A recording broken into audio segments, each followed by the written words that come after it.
সাইয়েদনা মূসা আলাইহিস সালামের নাম শুনেছেন? ওনার এক চাচাতো ভাই ছিল করুন।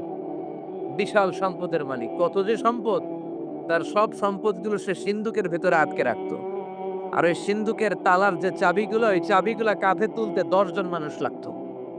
তাহলে সম্পদ কি কম না বেশি? সাইয়েদনা মূসা আলাইহিস সালাম বললেন, "আল্লাহ তোমাকে সম্পদের মালিক বানিয়েছে, তুমি এই সম্পদের যাকাত দাও।" কি দাও? সে বলে, "না, আল্লাহ তো আমারে সম্পদের মালিক বানায় নাই। ইন্নামা উতীতুহু আলা ইলমিন ইনদি। আমি আমার মেধা খাটিয়ে এই সম্পদের মালিক হয়েছি।" সাইয়েদনা মূসা আলাইহিস সালাম বললেন, "যাকাত দাও, না হয় আল্লাহর আযাবের অপেক্ষায় থাকো।" কারুন বলে, "তোমার আল্লাহরে বলো যদি পারে আমারে আযাব পাঠাইতে। আমার দিকে যদি পারে তোমার আল্লাহ যেন আযাব পাঠায়।" আল্লাহরে চ্যালেঞ্জ দিছে। কারে চ্যালেঞ্জ দেয়? আল্লাহ তো ছাড় দেয় কিন্তু ছেড়ে দেয় না, এটা জানেই না। কারুন বলে, "তোর আল্লাহরে বল পারলে আমারে মারতে। পারলে আযাব পাঠাতে বল, দেখি তোর আল্লাহর শক্তি কত রে মূসা, আযাব পাঠাতে বল।" আল্লাহ বলে, "ফাখাসাফনা বিহি ওয়া বিদারিহিল আরদ।" এই কথা বলার সাথে সাথে কারণের বিশাল সিন্ধুকের বাক্স, স্বর্ণের বাক্স, রূপার বাক্স, সম্পদের বিশাল বিশাল সিন্ধুকগুলো সহ কারুনকে আমি জামিনের মধ্যে দাবিয়ে দিলাম। নাউজুবিল্লাহ পড়। জামিনে এটা একটা আশ্চর্যজনক শাস্তি। এই শাস্তি আবার অন্যদেরকে আল্লাহ দেয় নাই। আল্লাহ কাউকে আযাব দিয়েছেন প্রচন্ড বাতাস, বাতাস দিয়ে আল্লাহ উড়িয়ে দিয়েছেন। কাউকে দিয়েছেন পাথর বৃষ্টি, কাউকে দিয়েছেন আগুন বৃষ্টি, কাউকে দিয়েছেন ভূমিকম্প, কাউকে আল্লাহ আকৃতির বিকৃতি ঘটিয়েছেন। দাউদ আলাইহিস সালামের কিছু কওম তারা সাগরের মাছ ধরে রাখতো। এই মাছগুলো সাইয়েদনা দাউদ আলাইহিস সালামের কণ্ঠের তেলাওয়াত শুনতে আসতো। আল্লাহ বললেন, "শনিবারে মাছ ধরা যাবে না।" কি বারে ধরা যাবে না? কারণ প্রত্যেক সপ্তাহের শনিবারে আকাবা উপসাগরের তীরে বসে সাইয়েদনা দাউদ আলাইহিস সালাম উনার সুরের ঝংকার তুলে জাবুর কিতাব তেলাওয়াত করতেন। আমাদের কোরআনে সূরা আছে ১১৪ টা। আর ওনার জাবুর কিতাবে ছড়া ছিল ১৫০ টা। আমরা পড়ি সূরা, ওনারা পড়তেন ছড়া। সুবহানাল্লাহ কইবেন না? তো উনার গলায়ও সুর, আবার এটা ছড়া। গাইলে কত সুন্দর লাগে। উনি আকাবা উপসাগরের পাশে বসে এই ছড়াগুলো তেলাওয়াত করতেন। শিক্ষণীয় ইসলামিক ছড়া। আর এই ছড়ার সুরে মুগ্ধ হয়ে সাগরের মাছগুলো সাগর ছেড়ে দিয়ে ডাঙ্গায় চলে আসতো। আল্লাহ বললেন, "দাউদের উম্মত খবরদার! শনিবারে মাছ ধরা যাবে না। রবি থেকে শুরু করে শুক্রবার পর্যন্ত ধর। নিষিদ্ধ হচ্ছে শনিবারে।" আদেশটা কার? নির্দেশনা কার? মানার দরকার আছে না নাই? দাউদ আলাইহিস সালামের কওম একটু বুদ্ধি করলেন। ওরা মনে মনে বুদ্ধি করলেন যে আল্লাহ শনিবারে ধরতে নিষেধ করছে, আমরা ধরবো না। শনিবারে আমরা জাল দিয়ে বেড়ি দিয়ে রাখবো। কি করব? জাতে মাতাল, তালে ঠিক। শনিবারে ধরা যাবে না। একে অপরের বলতেছে, "এই খবরদার! শনিবারে মাছ ধরবি না।" নিষেধ করছে কে? শনিবারে মাছ ধরা যাবে না। সবগুলো মাছ সাগর ছেড়ে দিয়ে যখন ডাঙ্গায় চলে এসেছে, ওরা শনিবার এই মাছগুলো ধরে না। ওরা বেড়ি দিয়ে রাখে যাতে যেতে না পারে। শনিবার শেষ, ওরা সময়ের দিকে তাকায় থাকে, রবিবার শুরু হইলেই মার, ধর, আছে না নাই? ও মিয়া, ওরা কৌশল করলে আবার আল্লাহর কি কৌশল জানা নাই? আল্লাহ বললেন, কুনু কিরাদাতান খাসিইন, তারা অভিশপ্ত বানর হয়ে যাও। আল্লাহ একেকজনকে একেক শাস্তি দিয়েছে। কিন্তু এই কারুনকে দিয়েছে ভিন্নতর একটা শাস্তি। সমুদয় সম্পদ সহ আল্লাহ তাআলা কারুনকে মিশরের ফায়ুম জেলার মাটিতে দাবিয়ে দিয়েছে। কারণের পা পর্যন্ত দেবে যায়। কারণ ভাবছে উঠে যাবে। কোমর পর্যন্ত দেবে যায়। কারণ ভেবেছে কিছু হবে না, আমার গায়ে অনেক শক্তি, আমি পার পেয়ে যাব। গলা পর্যন্ত যখন দেবে যায়, কারণ কয়, "মুসা, সব সম্পদ তোর আর তোর আল্লাহর লইয়া যা। আমারে ছাইড়া দে। সব সম্পদ তোর। মুসা, সব তোর, গাড়ি তোর, বাড়ি তোর, সিন্ধুকের বাক্সগুলা তোর আর তোর আল্লাহর। আমারে খালি ছাইড়া দে। আমি বাঁচতে চাই।" আল্লাহ ছাড় দেয় কিন্তু ছেড়ে দেয় না। কারুনরে সেদিন আল্লাহ ছেড়ে দেয়নি। ফেরাউনরে অনেক ছাড় দিয়েছে, ছেড়ে দেয় নাই। এজন্য আল্লাহর সাথে অধ্যত্বপূর্ণ আচরণ যারা করে, আল্লাহ তাদেরকে ছাড় দেয় কিন্তু কশ্চিনকালেও ছেড়ে দেয় না। চিল্লায় বলেন ঠিক কিনা? কারুনকে জামিনের মধ্যে দাবিয়ে দেওয়া হলো, সম্পদ সহ জামিনের মধ্যে। আল্লাহ কারুনকেও দাবালেন, কারুনের সম্পদও দাবালেন। গোটা বিশ্বের মানুষের চোখে আঙ্গুল দিয়ে দেখানোর জন্য কারুনের একটা ছোট্ট বাড়ি আল্লাহ রেখে দিলেন। সুবহানাল্লাহ। মনোযোগ আছে আপনাদের? তাকবীর পড়েন, লিল্লাহি তাকবীর। এই যাকাত যদি না দেন, আপনার এই আদরের সম্পদগুলো, ব্যাংক ব্যালেন্স, আপনার প্রাইস বন্ড, আপনার ফ্ল্যাটগুলো, আপনার একর একর জমিগুলো কিয়ামতের দিন কি হবে জানেন? সুজাআন আকরা, টেকো সাপ। সাপের মাথায় চুল হয়, জানেন? এই যে ফানা ধরে না?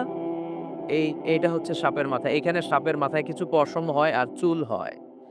কিন্তু যেই সাপ বেশি বিষাক্ত, বিষের ঠেলায় ওই চুল পড়ে যায়। এই জায়গায় চুল। আবার দেখতে যায়েন না আজকে সাপ ধইরা। একেবারে শেষ করে দিবে। তো আল্লাহ যে সাপগুলো দিয়ে আমাদেরকে পানিশমেন্ট দিবে, এগুলো তো দুনিয়ার সাপের মতো, তাই না?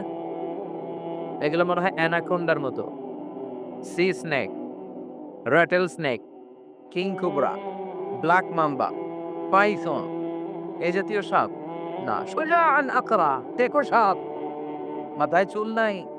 একেকটা ছোবলে আপনার পুরো দেহটা ভেনোমাস হয়ে যাবে, পয়জনাস হয়ে যাবে। এক ছোবলে দেহটা ৭০ গজ জমিনের নিচে চলে যাবে। এজন্য যাকাত দেয়ারে আবশ্যক করে দিয়েছে কে? এখন আবার যাকাতের শাড়ি আর লুঙ্গি সমাজে আছে না নাই? আল্লাহর কসম করে বলছি, যাকাতের শাড়ি, যাকাতের লুঙ্গি বলতে কিচ্ছু নাই। এগুলো এমন শাড়ি মশারির চেয়েও পাতলা। এগুলো আপনি গরিবদের হাতে তুলে দেন কি করে? এই ঠাট্টা করার স্পর্ধা আপনাকে কে দিয়েছে? অনেক ভিআইপি সিআইপিসরা আছে, অ্যানাউন্স করে দেয়, আমার এই বাংলা বাড়ির সামনে ফেব্রুয়ারির অত তারিখে আসবেন সবাই, ১৪ই ফেব্রুয়ারি আসবেন, ভালোবাসার শাড়ি দিয়ে দিব সবাইকে। তো এই পাতলা শাড়ি নেয়ার জন্য আসে মহিলারা। শাড়ি দিবে ৫,০০০, মানুষ আসছে ১,০০,০০০। পদপৃষ্ঠ হয়ে মারা যায়, এরকম আছে না নাই? আপনার যাকাতের শাড়ি নিতে এসে ম্যানেজমেন্টের অভাবে, সুন্দর ব্যবস্থাপনার অভাবে পদপৃষ্ঠ হয়ে যারা মারা গেল, এদের হত্যার দায়ভার আপনি কিয়ামতের দিন এড়াতে পারবেন না। চিল্লায় বলেন ঠিক কিনা? যাকাত এসেছে দারিদ্র বিমোচনের জন্য। To wipe out the poverty from the society. সমাজ থেকে আপনি দারিদ্রতাকে ঝাড়ু পেটা করে বিদায় করবেন। এজন্য এসেছে যাকাত। একজন লোককে যখন আপনি যাকাত পে করবেন, এমন পরিমাণে যাকাত আপনি তাকে দিবেন যে তার জন্য আর অন্য কোথাও যাকাতের লাইনে যেয়ে হাত পাতা না লাগে। কথা বুঝতে পেরেছেন? এজন্য যাকাতের শাড়ি, যাকাতের লুঙ্গি কোনদিন দিবেন? না।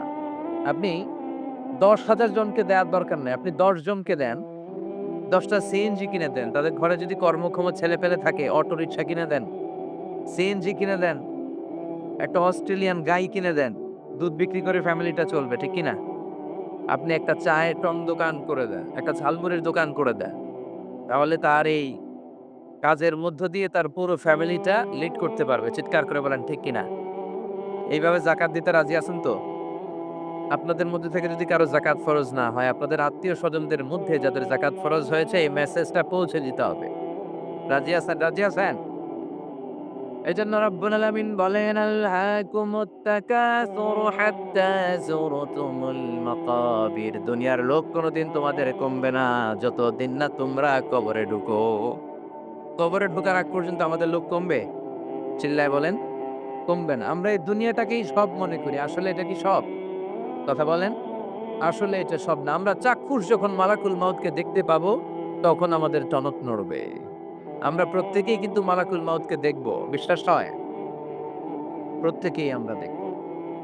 ভালো হলেও দেখব, খারাপ হলেও দেখব।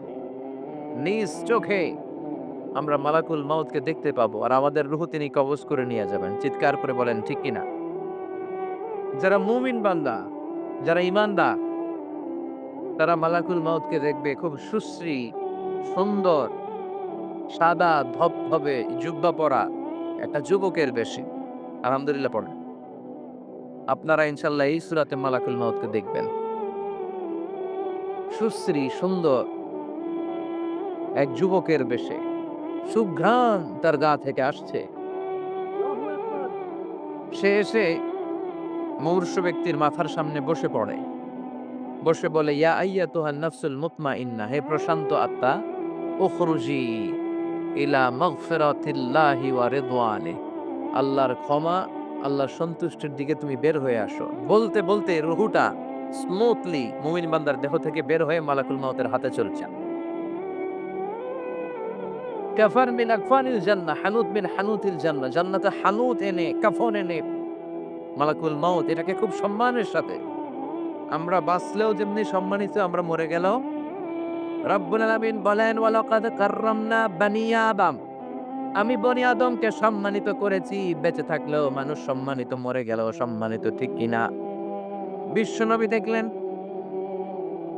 একটা লাশ নিয়ে যাওয়া হচ্ছে, পেছনে পেছনে অনেক মানুষ, লাশ বহনকারী মানুষগুলোরে দেখে বিশ্বনবী সাহাবাদের সাথে বসা ছিলেন, হঠাৎ বিশ্বনবী দাঁড়িয়ে গেলেন। সাহাবারা বললেন, নবী ইন্নাহু ইয়াহুদি, এইটা তো ইহুদির লাশ, আপনি দাঁড়ালেন কেন? আপনি বসেন। বিশ্বনবী বললেন, আওয়ালাইসাত নাফসান, হোক না ইহুদির লাশ, এটা কি মানুষ না? সুবহানাল্লাহ পড়ে। কি নবী ছিলেন! মানবতা, হিউম্যানিটি কাকে বলে তিনি গোটা বিশ্বের মানুষের চোখে আঙ্গুল দিয়ে শিখিয়ে গিয়েছেন। বিশ্বনবী বললেন, এটা মানুষ, মানুষকে আমি অনেক সম্মান দান করেছি। I have dignified the status of the sons of Adam, আমি আদম আলাইহিস সালামের সব সন্তানকে সম্মানিত করেছি। চিল্লায়ে পড়েন সুবহানাল্লাহ। আল্লাহ আমাদের সম্মান এত বাড়িয়েছে যে নূরের ফেরেশতারাও এই মানুষকে সেজদা দিতে বাধ্য হয়েছে, ঠিক কি না? তুমি মাটির আদমকে প্রথম সৃষ্টি করিয়া ঘোষণা করিয়া দিলে শ্রেষ্ঠ বলিয়া, তাই তো নূরের ফেরেশতা করে আদমকে সেজদা, ঠিক কি না? তাই তো নূরের ফেরেশতা করে আদমকে সেজদা, সবার চেয়ে সম্মান দিলে মাটির আদমকে। আল্লাহু আল্লাহু, তুমি জাল্লে জালালুহু, শেষ করা তো যায় না গে তোমার গুণগান। আল্লাহু আল্লাহু, সুবহানাল্লাহ পড়েন। তার মানে মানুষের সম্মান আছে না নাই? এই মুমিন বান্দাকে আল্লাহ এত সম্মান দেয়, মালাকুল মাউত পুরুষের আকৃতিতে আসে, যুবকের আকৃতিতে আসে, ধবধবে সাদা জুব্বা পরে জান্নাতি কাফনে করে রুহুটা নিয়ে এল্লিনে চলে যায়। আল্লাহ আমাদের মৃত্যুটা যেন এরকম ইমানের মৃত্যু হয়। আরো জোরে পড়েন আমিন। আর যারা কাফের, আহলুস শিমাল, বামপন্থী, ইসলাম বিরোধী, এরাও মালাকুল মাউতকে দেখে, তবে ভয়ঙ্কর আকৃতিতে দেখে, ভয়ঙ্কর। যত কুৎসিত হতে পারে একজন মানুষের চেহারা, যত দুর্গন্ধ বেরোতে পারে একজন লোকের দেহ থেকে, এরকম ভয়ঙ্কর অগ্নিমূর্তি নিয়ে মালাকুল মাউত তার কাছেও আসে, সেও দেখে। তবে এসেই মালাকুল মাউত ত্রাস সৃষ্টি করে। কি সৃষ্টি করে? আপনারা হাইওয়েতে বাসে করে ঢাকায় যেতে কখনো ডাকাতের কবলে পড়েছেন কেউ? কেউ কেউ হয়তো পড়েছে। ডাকাতরা কি করে জানেন? ডাকাতরা সংখ্যায় কম। পড়েছ, অনেকে পড়েছ, তাদের অভিজ্ঞতা আছে। ডাকাতরা সংখ্যায় ৫ জন, বাসে আছে ৫০ জন, তারপরও ৫০ জন কাঁপতে থাকে। এর কারণ ডাকাতরা এসেই শুরুতে একটা ত্রাস সৃষ্টি করে। ওরা রামদা দিয়ে, চাকু দিয়ে এলোপাথাড়ি কোপায় পুরুষগুলোরে, যাতে রক্ত দেখে ভয়ে যা যা আছে আগে রেডি করে রাখে। কথা কন। মালাকুল মাউতও ইসলাম বিরোধী আর গাদ্দার গুলোর মাথার সামনে এসে ত্রাস সৃষ্টি করে।